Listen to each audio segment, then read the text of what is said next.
नमस्ते और जय श्री राम आप सभी लोगों को। मैं हूँ वरुण उपासनी और आप देख रहे हैं जीडी विमर्श। आज हमारे साथ है ओमकार चौधरी जी। ओमकार जी, आपका स्वागत है। नमस्कार वरुण जी। बहुत धन्यवाद आपका याद करने के लिए और सभी दर्शकों को मेरा नमस्कार।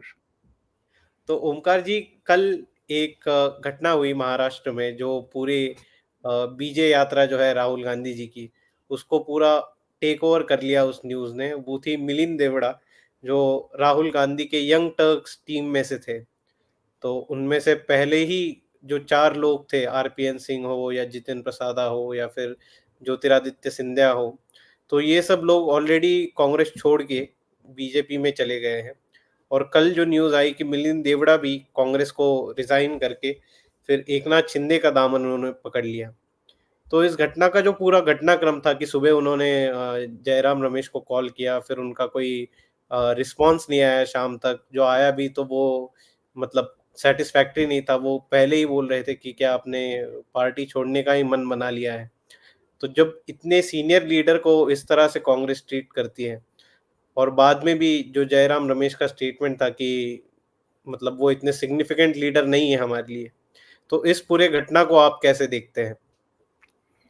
देखिए, ये घटनाक्रम बताता है कि कांग्रेस पार्टी इस समय रन कैसे कर रही है। आपको याद होगा जब गुलाम नबी आज़ाद ने कांग्रेस पार्टी छोड़ी थी तो करीब 7 पेज का 8 पेज का एक पत्र लिखा था सोनिया गांधी को, और उसमें क्रमशः 2014 जब राहुल गांधी को पार्टी का उपाध्यक्ष बना करके एक तरीके से जिम्मेदारी सौंप दी गई थी, जब कांग्रेस की सरकार जाने वाली थी, सबको लिखा हुआ दिखाई दे रहा था दीवारों पर और फलक पर कि ये सरकार जा रही है और मतदाता इसको हटाने का मन बना चुके हैं।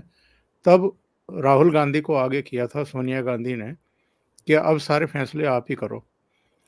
तब से लेकर के और जब तक गुलाम नबी आज़ाद ने पार्टी छोड़ी तब तक के घटनाक्रम उन्होंने लिखे थे, और उन्होंने ये भी कहा था कि जो पार्टी के सीनियर मोस्ट लीडर हैं, जो अलग-अलग राज्यों में जिनको ब्रेन माना जाता है और जो रणनीतिकार रहे हैं और जो सलाहकार रहे हैं कांग्रेस अध्यक्षों के, और कांग्रेस अध्यक्ष भी, अध्यक्षों में क्यों कह रहा हूँ, मुझे तो कांग्रेस अध्यक्ष ही कहना चाहिए। 1998 से लेकर के जब तक सोनिया गांधी ने पद नहीं छोड़ दिया तब तक तो उनके पास रहा, फिर इनको पद दे दिया, ये बन गए, फिर इन्होंने 2019 में पार्टी का अध्यक्ष पद छोड़ दिया, फिर सोनिया गांधी बन गई। तो एक परिवार है, जो उस परिवार के सलाहकार थे उनसे भी राहुल गांधी ने मिलना जुलना छोड़ रखा था। उनके बार बार कहने के, आवेदन करने के बावजूद, फोन कॉल करने के बावजूद, इनके जो भी सलाहकार थे या जो भी इनके कार्यालय के कर्मचारी थे या सचिवालय के कर्मचारी थे, वो कोई रेस्पॉन्ड ही नहीं करते थे। जब तक लीडर ऐसा ना चाहे, क्या किसी की हिम्मत है कि वो सीनियर मोस्ट नेताओं की इस तरह अनदेखी करे? और ठीक यही बात कपिल सिब्बल ने भी कही थी जब पार्टी छोड़ी थी, कि पिछले कई साल से मैं व्यक्तिगत रूप से सोनिया गांधी और राहुल गांधी से नहीं मिल पाया हूं। जब इतने सीनियर मोस्ट नेता नहीं मिल पाए तो मिलिंद देवड़ा की तो हैसियत क्या है इनकी निगाह में कि वो राहुल गांधी से बात करने की कोशिश करें और जयराम रमेश भी उनके फ़ोन कॉल का जवाब ना दें। मैंने अपने एक प्रोग्राम में बताया था कि उन्होंने किस समय इनको मैसेज छोड़ा, जयराम रमेश को, और जयराम रमेश ने करीब 6.5-7 घंटे बाद उनके मैसेज का जवाब दिया, और वो जवाब भी एक तरीके से सवाल था कि क्या आप पार्टी छोड़ने का मन बना चुके हैं? और मिलिंद देवड़ा ने 1 मिनट के भीतर उसका जवाब दिया। यानी जो दिल्ली में बैठे हुए लोग हैं, जो पार्टी के भाग्य विधाता बने हुए हैं, वो 6.5-7 घंटे में रेस्पॉन्ड करते हैं किसी ऐसे व्यक्ति को जो केंद्र में मंत्री भी रह चुके हैं, जो मेंबर ऑफ पार्लियामेंट भी रह चुके हैं मुंबई दक्षिण से, जिनके पिताजी का एक लंबा राजनीतिक करियर रहा है, जो काउंसलर भी रहे, जो मेंबर ऑफ पार्लियामेंट भी रहे, जो सेंटर में मिनिस्टर भी रहे, जो इंदिरा गांधी के साथ भी काम कर चुके थे, जो राजीव गांधी के साथ भी काम कर चुके थे, पीवी नरसिम्हा राव के साथ, मनमोहन सिंह के साथ, सोनिया गांधी के साथ काम कर चुके, उनको आप कह रहे हैं कि कौन मिलिंद देवड़ा, हम तो इनके पिताजी को जानते थे। अगर आपका ये रवैया है पार्टी चलाने का और पार्टी के पूर्व केंद्रीय मंत्रियों के साथ आपका ये रवैया है, तो ये पार्टी चल कैसे रही है, ये इसका सबसे उत्कृष्ट और निकृष्टतम उदाहरण है। दूसरी बात ये है कि कुछ नाम आपने लिए हैं कि ये लोग छोड़ करके चले गए हैं। कुछ नाम जो मैंने गिनाए, गुलाम नबी आज़ाद, कपिल सिब्बल, इसके अलावा सुस्मिता देव, संतोष मोहन देव की बेटी, जो महिला कांग्रेस की अध्यक्ष भी रही, जो 2014 से 2019 के बीच लोकसभा में सबसे मुखर आवाज हुआ करती थी, जब नारेबाजी लगती थी, की जाती थी नरेंद्र मोदी के खिलाफ या उनकी सरकार के खिलाफ। वो सुस्मिता देव क्यों पार्टी छोड़ करके चली गई? तो ये बहुत बड़े प्रश्न हैं, कठिन प्रश्न हैं, और अलग-अलग राज्यों में अगर आप देखेंगे तो बहुत सारे लोग छोड़ के गए हैं। अकेले पंजाब की बात करें तो कैप्टन अमरिंदर सिंह, इसके अलावा सुनील जाखड़, जो बलराम जाखड़ के सुपुत्र, इसके अलावा कर्नाटक में आप चले जाइए, एस.एम. कृष्णा जैसे लोग जो विदेश मंत्री भी रहे, मुख्यमंत्री भी रहे, राज्यपाल भी रहे, ऐसे-ऐसे लोग छोड़ कर के चले गए। तो अलग-अलग राज्यों में इतने लोग जा रहे हैं, और ये केवल मीडिया का अट्रैक्शन लेने के लिए, मीडिया की सुर्खियों में बने रहने के लिए यात्राएँ कर रहे हैं। पता नहीं कौन इनका सलाहकार है, और ये यात्राएँ भी कैसे-कैसे राज्यों से होकर के गुज़र रही है। 355 सीटें हैं जिन राज्यों से होकर के ये यात्रा गुज़रेगी। उन 355 में से कांग्रेस ने 2019 में केवल 17-18 सीटें जीती। केवल 17-18। जी। जी, और केवल यही नहीं, बाकी भी जैसे महाराष्ट्र में है तो 19 के इलेक्शन से पहले महाराष्ट्र के जो कांग्रेस के लीडर ऑफ ऑपोजिशन थे, वीके पाटिल, वही राधाकृष्ण विखे पाटिल, वही स्विच करके बीजेपी में आ गए। और गुजरात में अगर हम देखें तो हार्दिक पटेल, जो मोदी के बहुत कट्टर विरोधी थे, वो इलेक्शन से पहले बीजेपी में आ गए। और सबसे बड़ा ब्लंडर अगर हम कांग्रेस का मारे तो हिमंत बिस्वा शर्मा जैसे नेता, जो पूरा नॉर्थ ईस्ट में होल्ड रखते थे, ऐसे नेता को 2013 में उन्होंने छोड़ दिया और वो बीजेपी में आ गए, और 7 राज्यों से कांग्रेस ने हाथ धो दिया अपना।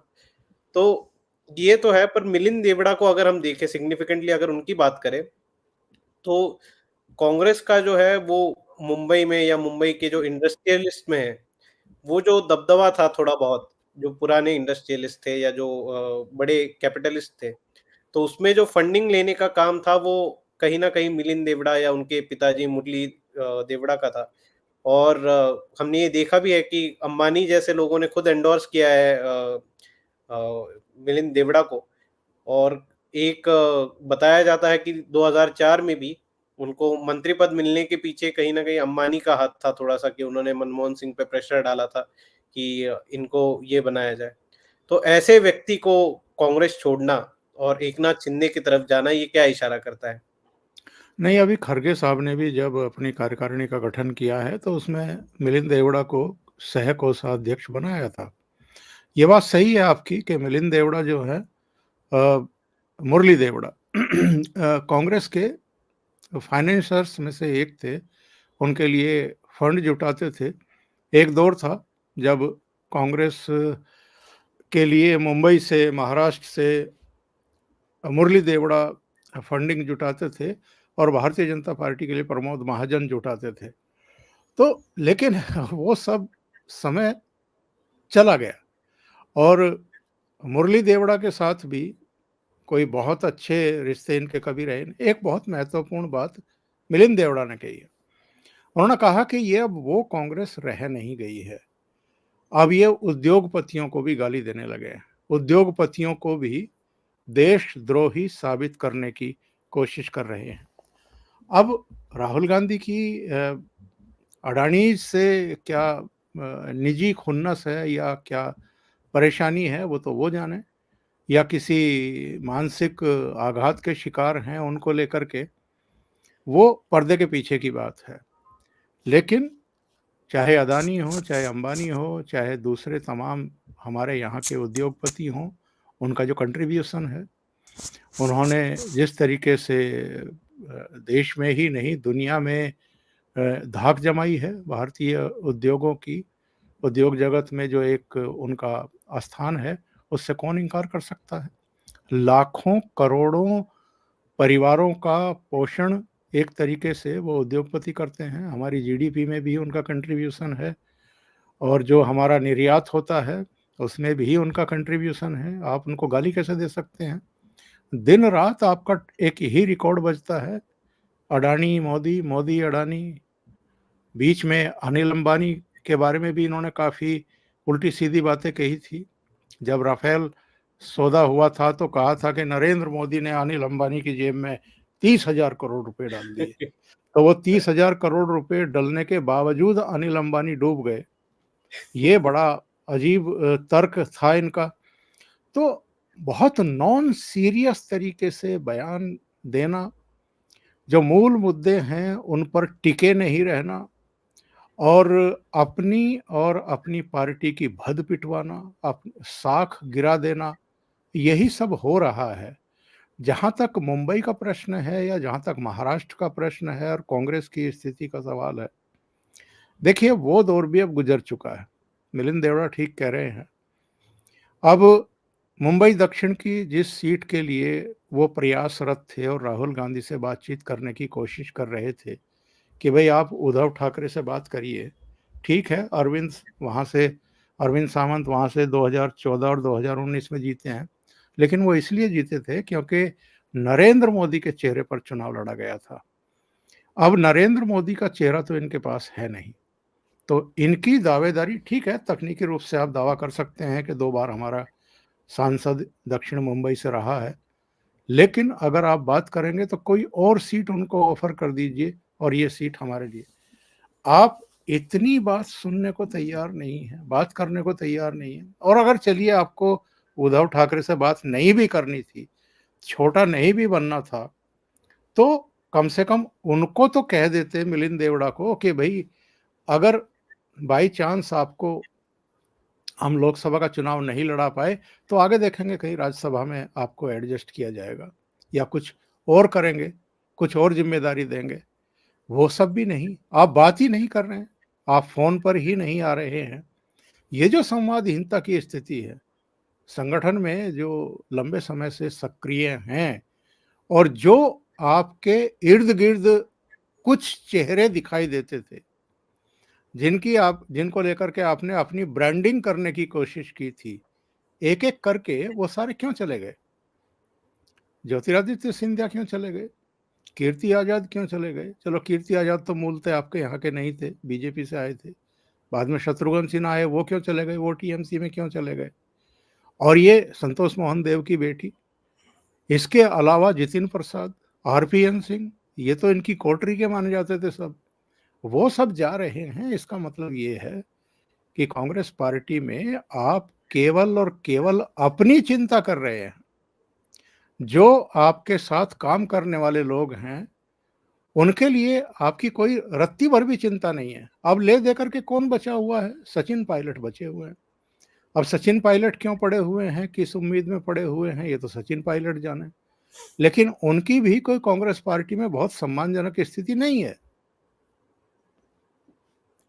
वो तो देखा ही था हमने राजस्थान इलेक्शन के वक़्त जो था, गहलोत रोज़ उठ के सचिन पायलट को कुछ ना कुछ कह रहे थे या फिर जो बीच में भी उन्होंने एक प्रयत्न किया था कि बीजेपी के साथ जाने का, तो उसके बाद भी जो एक कांग्रेस का रिस्पॉन्स था वो बहुत ही अपमानजनक था उनके साथ। पर अगर हम ये देखें तो न्यूज़ तो ये भी आ रही है कि ज्योतिरादित्य सिंधिया प्रयत्नशील है सचिन पायलट को फिर से बीजेपी में लाने की ओर। अब अगर इलेक्शन की बात करें 2024 की, तो कांग्रेस ने 2014 हो या 2019 हो, करीबन 400 साढ़े 400 सीट्स लड़ाए थे और 24 में वो कह रहे हैं कि उनका टारगेट है केवल 250-255 सीट। तो अब ये जो बाकी के जो 150 प्लस लोग हैं, जो ये सांसद थे कांग्रेस के, पिछली बार जिन्होंने चुनाव लड़ा था, वो भी कहीं न कहीं पार्टी को छोड़ के दूसरी ओर जाने की लिए प्रयासरत होंगे, जैसे अभी मिलिंद देवड़ा का था कि ये तो गठबंधन कर लेंगे, पर हमने जो 5 साल प्रयत्न किया है वहाँ क्षेत्र में, संसदीय क्षेत्र में, तो हमारे प्रयत्न तो कुछ मायने ही नहीं है फिर पार्टी के लिए, अगर वो बात भी करने के लिए तैयार नहीं है तो। तो क्या आपको लगता है कि ये और जो है कांग्रेस के नेता, बड़े नेता भी हो और ये लोकल लेवल के नेता भी हो, वो कहीं न कहीं पार्टी स्विच करके दूसरे पार्टियों के साथ जाने के लिए प्रयत्न करेंगे? देखिए, जो कुल मिलाकर के परफ़ॉर्मेंस रहा है कांग्रेस पार्टी का 2014 और 2019 में, ये सबसे मतलब खराब प्रदर्शन रहा है। आज़ादी के बाद जितने भी इलेक्शन हुए हैं, आम चुनाव की मैं बात कर रहा हूँ, लोकसभा चुनाव की बात कर रहा हूँ। लोकसभा चुनाव में कभी भी कांग्रेस की इतनी बुरी हालत नहीं रही वरुण। इमरजेंसी के बाद भी 1977 में जब चुनाव हुआ था, तो उत्तर भारत में ज़रूर जनता पार्टी ने अच्छा प्रदर्शन किया था, लेकिन दक्षिण से फिर भी इंदिरा गांधी को, कांग्रेस पार्टी को संबल मिला था। 160 से ज़्यादा सीटें फिर भी उनकी आ गई थी, इमरजेंसी के बाद। अब 2004 से 2014 के बीच जो इनकी सरकार का परफॉर्मेंस रहा है, और जिस तरीके से एक होता है ये कि नाराज़गी है, एंटी इनकम्बेंसी है, चलिए नहीं वोट दे रहे हैं लोग, जो विकल्प सामने खड़ा है उसको वोट दे रहे हैं। एक होता है कि हमें इनको सबक सिखाना है। ये जो सबक सिखाने वाली बात मतदाता के मन में आ जाती है किसी पार्टी को लेकर के, वो हमने 2014 में देखा। और फिर 2019 में 5 साल बाद भी अगर जनता आपको सबक सिखा रही है, आपको सज़ा दे रही है, केवल आपकी 6-8 सीटें बढ़ रही हैं 5 साल के बाद भी। इसका मतलब ये है कि आपको तो बहुत गहन चिंतन करने की ज़रूरत है कि कौन-सी गलतियाँ आप कर रहे हैं कि जनता की नाराज़गी खत्म होने का नाम नहीं ले रही है। बजाय इसके आप लगातार वही गलतियाँ करते रहें, आप पार्लियामेंट को नहीं चलने देंगे, विधायी कार्य नहीं होने देंगे, काले कपड़े पहन कर के आप पार्लियामेंट पहुँचेंगे और गालियाँ निकालते रहेंगे आप उद्योगपतियों से लेकर के देश के प्रधानमंत्री तक को। आप विदेश यात्राओं पर जाएँगे तो वहाँ भी आप प्रधानमंत्री को गाली देंगे, उनकी नीतियों की गाली देंगे। आप कहेंगे डेमोक्रेसी खतरे में है, आप कहेंगे हमारी न्यायपालिका भी स्वतंत्र नहीं है, हमें पार्लियामेंट में नहीं बोलने दिया जाता, हमारे माइक बंद कर दिए जाते हैं, हमारे यहाँ का मीडिया जो है वो स्वतंत्र तरीके से काम नहीं कर रहा। यानी आप एक तरीके से डेमोक्रेसी पे सवाल खड़े कर रहे हैं। डेमोक्रेसी मतलब आप इंदिरा गांधी ने 50 से ज़्यादा सरकारें बर्खास्त की थी एक टाइम में। इंदिरा गांधी ने अपनी कुर्सी बचाने के लिए, प्रधानमंत्री पद की कुर्सी बचाने के लिए, इंडिविजुअली अपना संकट टालने के लिए देश पर इमरजेंसी थोपी थी। इंदिरा गांधी की हत्या हुई थी तो उसके बाद जो सिखों का कत्लेआम हुआ था, वो पीड़ित परिवार आज तक इंसाफ की गुहार लगा रहे हैं, दर-दर भटक रहे हैं। उनको आज तक जो है कहीं साधुओं पर किसने गोली चलवाई थी संसद के बाहर? कितने साधु मारे गए थे 67-68 में। तो आप किसको बहकाने की कोशिश कर रहे हैं? या अपने आप को धोखा दे रहे हैं?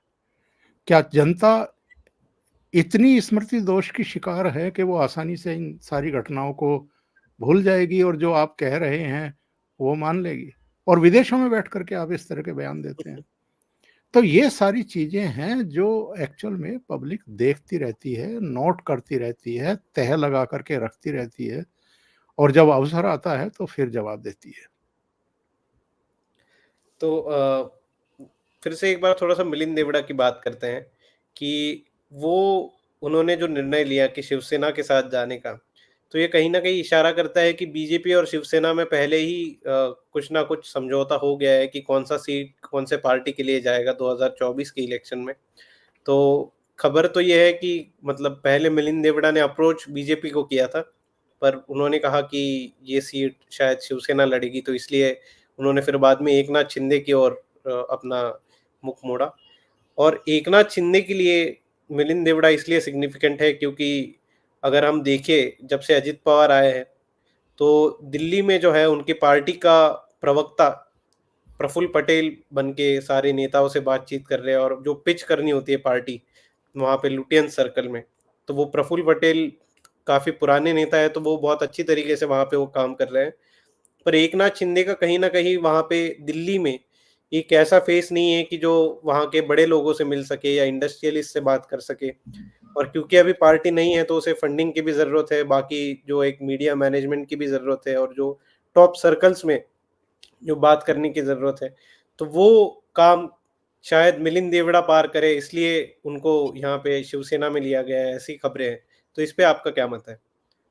देखिए, एक फंडिंग का तो कोई संकट उनको नहीं होगा, क्योंकि अब करीब-करीब 1.5 साल से तो वो मुख्यमंत्री हैं। महाराष्ट्र के मुख्यमंत्री हैं। तो महाराष्ट्र के मुख्यमंत्री को तो जो वहाँ के मुख्यमंत्री होते हैं, 3-6 महीने में ही खेल कर देते हैं। तो वैसा तो कोई संकट उनके सामने फंडिंग का नहीं होगा। हाँ, जो दूसरा आपने बात की है कि दिल्ली में एक कोई चेहरा उनके पास नहीं है, वो ठीक है अपनी जगह। जहाँ तक मुंबई की सीटों का प्रश्न है लोकसभा की, तो मुंबई में भारतीय जनता पार्टी का भी बहुत व्यापक जनाधार बन चुका है। पिछले जो कॉर्पोरेशन के चुनाव थे, मुंबई कॉर्पोरेशन के, उसमें केवल 2 ही सीटों का तो फ़र्क था। शिवसेना को 84 सीटें मिली थी, भारतीय जनता पार्टी को 82 सीटें मिली थी। जी, तो बात ये है कि जो सिटिंग एमपी है दक्षिण मुंबई का, वो अरविंद सावंत है उद्धव ठाकरे के साथ। तो बीजेपी ने सोचा कि इन्हीं के मोहरे से क्यों ना इनको मात दी जाए, वो ज़्यादा पेनफुल होगा इनके लिए।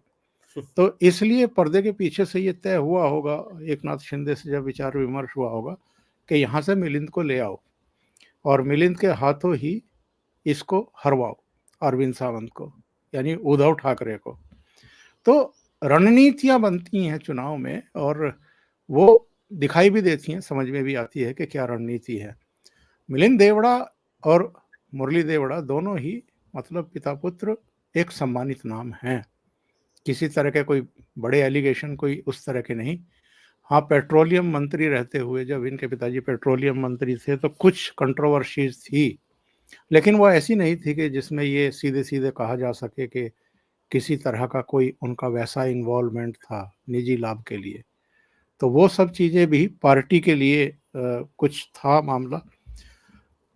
बाद में ये मणिशंकर अय्यर भी पेट्रोलियम मिनिस्टर बनाए गए थे, वो कुछ ज़्यादा कंट्रोवर्शियल हो गया था मामला। तो कहने का आशय ये है कि मुंबई और महाराष्ट्र दोनों ही जगह, यानी मुंबई के बाहर भी जो शेष महाराष्ट्र बचता है, वहाँ भी रणनीति के तौर पर जो इस समय इन्वॉल्वमेंट अमित शाह का है, जिस तरह का इन्वॉल्वमेंट उनका यूपी में हुआ करता था, स्ट्रैटेजी को लेकर के और समीकरण बनाने को लेकर के, कैंडिडेट के को फाइनल करने के मामले में जो तमाम तरह के समीकरण बैठाए जाते हैं, उसको लेकर के वो खुद इन्वॉल्व हैं और बीच-बीच में वो मुंबई भी जाते हैं, बीच-बीच में यहाँ बुला कर के भी मीटिंग्स करते हैं इन लोगों के साथ में। फडणवीस भी आते हैं, एकनाथ शिंदे भी आते हैं और अब तो अजित पवार भी जी, आने लगे हैं। याद होगा आपको कि पुणे में एक अ मीटिंग थी सारे खानदान की, जी। प्रताप राव पवार के यहाँ पर, और वो आम तौर पर बारामती में हुआ करती थी दिवाली के मौके पे। तो गेट टुगेदर इस बार बारामती में नहीं रखा गया क्योंकि अजित पवार बारामती के मतदाताओं को कोई गलत मैसेज देना नहीं चाहते थे सुप्रिया सुले को लेकर के। तो इसलिए वो पुणे में रखी गई और वहाँ से आधे घंटे के भीतर ही ये लोग उठ करके एक चार्टर प्लेन पकड़ करके दिल्ली के लिए रवाना हो गए थे, प्रफुल्ल पटेल और अजित पवार। और जी, इनकी जो मीटिंग है वो अमित शाह से हुई थी। मैं बस वो घटना इसलिए बता रहा हूँ कि लगातार अमित शाह महाराष्ट्र को लेकर के रणनीति बना रहे हैं। तो कौन मोहरा कहाँ रखना है, किसके खिलाफ किसको लड़ाना है, मुझे लगता है कि बहुत सोच समझ करके ये सारी चीज़ें हो रही हैं। और जो हमने 2014 में देखा था 70 से ज़्यादा सीटें उत्तर प्रदेश में आश्चर्यजनक रूप से भारतीय जनता पार्टी और गठबंधन सहयोगियों ने जीती थी। 2019 में भी 64 सीटें जीत ली थी दोनों ने मिल कर के। महाराष्ट्र में बीजेपी का परफॉर्मेंस निरंतरता में अच्छा हो रहा है और 2024 में भी वहाँ अच्छे ही नतीजे आएंगे, ऐसी उम्मीद की जा रही है। तो देखिए क्या होता है। जी। तो आज के इस चर्चा को हम यहीं पे विराम देते हैं। आपका बहुत-बहुत धन्यवाद ओमकार जी। जय हिंद, जी, वंदे नमस्कार। मातरम। वंदे मातरम।